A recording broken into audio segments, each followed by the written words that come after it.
Sir, may meeting po kayo ng 11 a.m. I told you not to call me sir.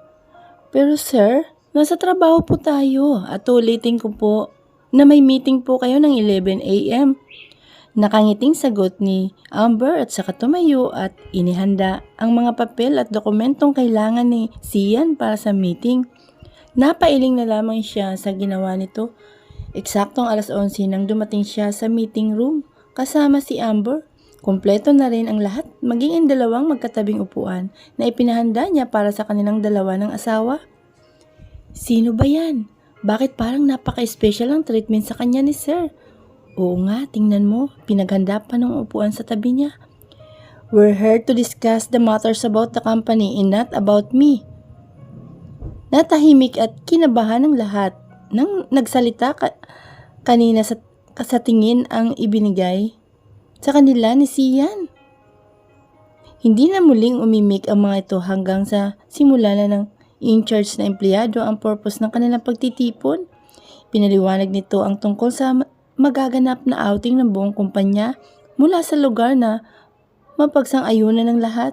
Pagkain at hotel na tutuluyan nila. Kitang-kita sa mga mata ng bawat isa ang excitement para dito at maging si Sian ay hindi naiwasang makaramdam ng saya dahil makakasama niya ang kanyang pamilya. Mami, Daddy! Agad na sinalubong ni Santi at ni Matmat sina Sian at Amber pagkarinig pa lang ng mga ito sa busina ng sasakyan ng ama. Uy, kids, huwag tumakbo! Saway sa kanila ng kanilang nani. Babies! Salubong din ni Amber sa kambal at saka ito humalik sa kanya. Pagkatapos ay dumiretso ang mga ito kay Sian. How are my boys? Sabay gulo ng buhok ng mga anak. I finished reading my new book about the discoveries of different scientists, Daddy. Pagmamalaki pa ni Matmat sa ama. Really? Good.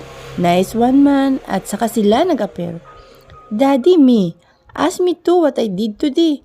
Aha, then how about you, Santi? Tumawa naman ang tumawa si Santi at saka lumapit kay Sian at bumulong sabay hagikik ulit nito. Psst, it's our secret, Daddy. Don't tell anyone, including Mommy. Oh, you're not telling your secrets to Daddy and not to Mommy. Nagpakita pa si Amber ng kunwari nagtatampo siya, kaya medyo nakonsensya naman si Santi. Pero hindi pa rin niya ito sinabi sa ina. Hi! Kumusta sila? Pasaway ba, Joylyn? Pagbabaling na lang niya ng atensyon sa nani ng dalawa. The twins give their nanny a looks. Naku ma'am, hindi po. Ang bait-bait nga nila eh. Sabay tawa ng nani. Talaga lang ha? Makahulog ang tanong niya sa dalawa na parehong napaiwas ng tingin. Let's go back inside. Saan naman ni Sian kaya nauna na nagtatakbo papasok ang dalawa? Joylyn, pasensya ka na sa ginawa ng dalawang yun sa'yo kanina ha? Ano pong ibig niyong sabihin ma'am? Yung paglalagay nila ng gagamba at antik na langgam sa damitan mo. Napanood kasi nila Sian mula sa live na CCTV na ipinakabit nila ang ginawang kalokohan yun ng kambal. Paano niyo po nalaman yun ma'am? Nako, baka akala nila nagsumbong ako. Don't worry, ako nang bahala sa kanila. Basta sorry talaga ha. Okay lang po yun, ma'am. Sige, sundan mo na sila. Utos niya kay Joylyn kaya pumasok na ito at sinundan ang dalawa. Pagkatapos ay binaling niya ang atensyon kay Sian. Mukhang lumala na yata ang kalokohan ng dalawang yun. Ha, Christian? That's normal for kids, so we can't blame them. We can't blame them ka dyan. Paano kung mas malala pang gawin nila kay Joylyn or worse sa ibang tao pa? Saan kaya nila nakuha yung mga gagamba at antik na langgam? Mukhang wala namang ganun dito sa bahay. Nako, kailangan ko na yatang bigyan ng masinsinang counseling ang dalawang yun. You know what, wife? Mukhang sa'yo nila naman na yung pagkamaloko. You are that naughty too. Before like them. Tawang-tawa rin pumasok ng bahay si Christian. Che, mahirap palang puro lalaking kasama ko. Tatanda ko ng maaga nito. Ano, nakauwi na naman siya? Bakit pa nga ang aga niya umuwi this past few days? Di ba 10 to 11 p.m. ang usual out niya ng office? Wala pang 6 p.m. Yes, ma'am. Usually 10 to 11 p.m. nga po pero hindi rin po namin alam kasi almost 2 weeks na siyang maagang umuwi at madalas nga po late na rin siyang pumapasok. And there's not even living in their mansion? May iba ka pa bang alam na tinutuluyan niya? Maliban sa kondo niya. Pasensya na po pero wala po talaga. Mainit na naman ang ulo ni Kim na umalis na opisina ni Christian.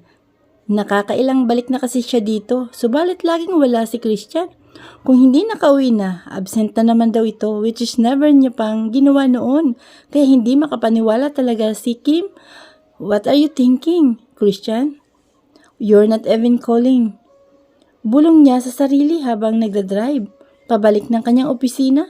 Oh, bakit mukha ka namang mangangain ng tao dyan? Hindi mo na naman dinatnan? Nako, madeldel. Naiinis ako. He, relax. Relax ka muna dyan. Pinagbubuntungan mo na naman ang unique kong pangalan. Reklamo ng kaibigan niyang sekretary niya. Ano na naman kayang nangyari sa lalaking yun? Bakit hindi nagpaparamdam? Itali mo na kasi sa iyo yan at nang hindi ka na gumaganyan. Anong ibig mong sabihin? Give him a child. Hating gabi na ngunit hindi pa dinadalaw ng antok si Amber. Samantalang kanina ay parang gustong-gusto na niyang matulog at makapagpahinga. Mahimbing na rin natulog ng kambal. She tossed herself from left to right but still have no effect on her. Nagpagulong-gulong na rin siya sa napakalaki niyang kama at ibinalot na rin ang sarili sa comforter pero hindi pa rin siya makatulog. Kaya tumayo na lang siya at bumaba sa kusina nang makaramdam siya ng pagkauhaw. Hindi na rin ito nagsindi na pa ng ilaw dahil sa liwanag ng buwan na tumatago sa isang glass wall na parte ng bahay nila. Kumuha siya ng baso at nagsali ng tubig mula sa pitsil na kinuha niya sa rep. Pagkatapos ay iniwan na lang niya ito sa sink at akmang aakyat na siya pabalik ng kwarto nang biglang masulyapan niya ang nakabukas pang ilaw na nagmumula sa isa sa mga kwarto sa baba. Ang kwarto na pansamantalang gamit ni Sian. Hindi naman ni-request ni Amber na humiwalay ito ng kwarto ngunit nararamdaman naman ni Sian na hindi pa komportable ang asawa niya sa kanya. Kaya siya na mismo ang nagkusang doon muna matulog sa guest room sa baba. Hindi na rin namalaya ni Amber na kusa nang naglalakad ang mga paa niya patungo sa kwartong yun. At nang makalapit siya ay sinulapan niya ang loob mula sa bagyang pagkakabukas ng pintuan nito. At mula roon ay nakita niya si Sian na kasalukuyang pang nakaharap sa laptop at halatang nagtatrabaho pa rin. Nakita rin niya ang nagkalat na papel, damit at libro sa kama pati ng isang unan at kumot nito na binitbit pa mula sa master's bedroom nila. Nag-aalala siya bigla kung nakakatulog pa ba ng maayos dito si Sian na dapat ay siyang naroon sa kwarto niya. Naglakad patungo ng kusina si Amber at nagtimpla ng kape at saka bumalik sa tapat ng pintuan ni Sian. Shinak, come in. Dahan-dahan niyang binuksan ang pinto at saka ngumiti na makita si Sian. Hi. Why are you still awake? I can't sleep eh. Medyo kabado niyang sagot at saka pinakita ang dala niyang kopi. He nodded. So she put a cup of coffee on his table. Thanks. Naupo si Amber sa gilid ng kama ni Sian. Pwedeng dito muna ako? Hindi ako makatulog eh. Baka kailangan mo rin ng tulong dyan sa ginagawa mo. I insist. No need, wife. I'm almost done. And of course, you can stay. Hanggang sa natapos si Sian, ang ginagawa niya ay nasa kwarto lang niya si Amber at pinapanood siya. Naubos na rin niya ang kaping dala nito. Nailigpit na rin niya ang mga papeles na pinag-aralan niya. Nakalabas na rin siya ng banyo at halos lumuwang mata ni Amber na makita itong nakapajama lang na manipis at walang suot na pangitaas. Oh, bakit ganyan ang suot mo? Nakatakip matang tanong niya kay Sian na biglang natawa sa reaksyon ni Amber. Bigla itong tumalon sa kama at katabi ni Amber at nag-bounce ang pwesto nito at tumatawa naman siyang sinalo ni Sian sa kakinulong sa kanyang mga braso. Na paano? Wala nga akong suot. He playfully whispered to her. Yun na nga bakit wala kang suot? Hala, magdamit ka. Sa kabitawan mo nga ako. Nagpumiglas ito sa pagkakayakap sa kanya ni Sian, ngunit mas hinigpitan lang nito ang pagkakahawak sa asawa na parang nag-i-enjoy pa sa pamubwisit dito. I used to sleep shirtless, wife. And besides, there's nothing wrong, cause I'm your husband. Yeah, you're my husband, but I still can't remember you. I told you I will help you, remembering everything. Wanna start now? Really? Then where will we gonna start? Excited na tanong ni Amber. Hinabig ni Sian sa bewang asawa palapit sa kanya at unti-unting hinilapit ang mukha niya sa mukha ni Amber. Dinampian si Amber ni Sian ng paunang halik sa tungkin ng kanyang ilong at nakapikit na lamang si Amber sa kuryenteng dumadaloy sa mga ugat niyang pagkadampi ng labi ni Sian sa balat niya. She stopped from complaining with her eyes, seems to conquer her sanity. They made love and the rest is history. Amber, don't you ever leave me again? I won't, I promise. I love you so much. Thank you, she answered before dozing off. Scott Corporation. Good morning, sir. Sabay-sabay na bati ng mga empleyado kay Christian pagkapasok niya ng kumpanya. Medyo napaaga siya ng kaunti dahil may itinawag na emergency kanina ang sekretary niya sa kanya, kaya kahit sobrang labag sa loob niya ay umalis siya ng maaga sa bahay. Good morning, bati nito pabalik na halos ikalawa ng mga mata ng lahat. Dahil sa pagbati ni Christian ay naging tampulan na naman ito ng chismis ng mga empleyado niya. What's the emergency? Bungad na tanong ni Sian sa kanyang mga empleyado. Through the intercom, I am the emergency. Biglang sagot ng isang boses na nagmula sa likuran niya. Sir, sorry po. Nagpumilit po talaga siyang pumasok. Nagbanta po siyang manggugulo kaya nagsabi ako ng emergency, sir. Ang sabi naman ng sekretarya niya, okay, I'll take care of this. Then, he ended the call and faced her. What are you doing here, Miss Melendez? Diretsang tanong niya sa babae. Wow, masama na bang dalawin ng boyfriend kung mukhang kinalimutan nang may girlfriend siya? Ano naman ba to, Christian? Tagu-taguan lang? I've been busy the past few weeks. Busy from what? Balita ko nga ang aga mong umuwi at late pang pumapasok. So kailan pa naging ganun ang routine ng buhay ng isang Christian? Scott na subsob sa trabaho? May pang-uuyam na paraan ng pagtatanong pa nito. People change. But your cold treatment towards me doesn't change. Let's not talk her. Let's go outside. Tumayo si Sian at tumungo sa pintuan pero bago pa niya nabuksan ang pinto ay hinagit na siya ni Kim ang kamay niya at mabilis na siniilang halik. What the fuck? Nagulat pa si Kim nang itulak siya ni Christian at bigyan ng matalim na tingin. Tingin na nakapagbigay kilabot at nakapanindig ng kanyang balahibo. Anong problema mo? You are the problem. Galit na sigaw ni Christian. Mabuti na lang at naka-soundproof ang kanyang opisina. May ginawa ba akong mali ha? Puno ng pagtatakang tanong pa ni Kim.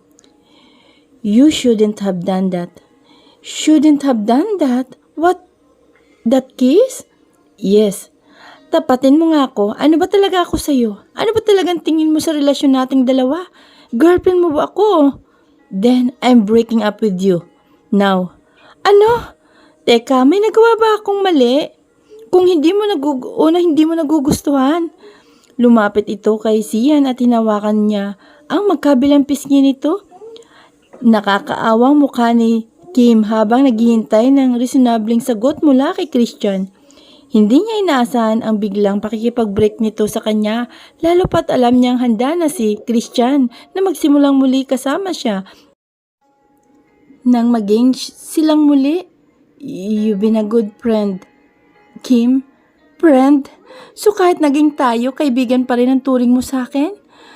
O ano ba naman yan, Christian? Ginagago mo lang ba ako? You know that I tried but I can't love you back like the way you do. Hindi ko naman hiniling na mahalin mo ako, kagaya ng pagmamahal ko sa'yo, di ba? Ang gusto ko lang naman, ituring mo ko bilang isang babae at hindi kaibigan at kapatid mo lang. Ganun ba kahirap yun para sa'yo? Oo, mahirap yun. Masasaktan lang kita. You deserve a better man and I'm very sure na hindi ako ang malalaking yun. Mabilis itong umiling na para bang hindi siya pabor sa sinabi ni Sian.